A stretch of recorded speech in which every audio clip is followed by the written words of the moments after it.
এদিকে বনানীর আগুনের ঘটনায় করা মামলায় এফা টাওয়ারের নির্মাতা প্রতিষ্ঠান রূপায়ণ গ্রুপের চেয়ারম্যান লিয়াকত আলী মুকুলকে এখনও গ্রেফতার করতে পারেনি পুলিশ। গ্রেফতারের চেষ্টা চলছে বলে জানিয়েছে গোয়েন্দা পুলিশ।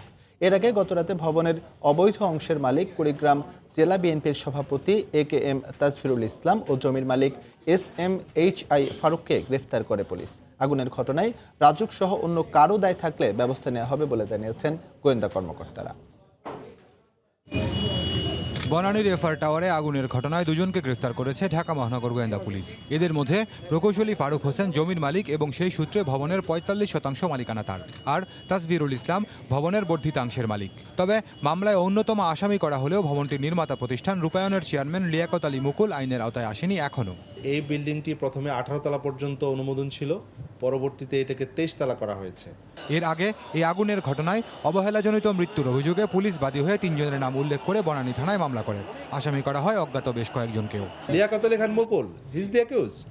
এই তিনজনই তো আসামি, সেখানে কাউকে স্পেয়ার করা হয়নি। আমি তো বলেছি যে কাউকে স্পেয়ার করার সুযোগ নাই, অভিযান চলছে অবশ্যই। গোয়েন্দা কর্মকর্তা বলছেন, ভবনটির 18 তলার অনুমতি থাকলেও উপরের 5টি তলা নির্মাণ করেছেন তাজফিরুল ইসলাম। রূপায়ণ এবং ফারুক হোসেনের মালিকানাধীন ভবনে তাজফিরুল কি করে 5টি ফ্লোর নির্মাণ করলেন, প্রশ্ন ছিল গোয়েন্দা কর্মকর্তার কাছে। আমরা তো তদন্ত করব, মাত্র আসামি ধরেছি আর মামলা হয়েছে গতকালকে। একদিনে সব প্রশ্নের উত্তর দিতে পারবো না। পুলিশ বলছে, ভয়াবহ এই আগুনের ঘটনায় রাজুক সহ অন্য কোনো সংস্থার গাফিলতি আছে কিনা তদন্তের আওতায় আসবে তাও।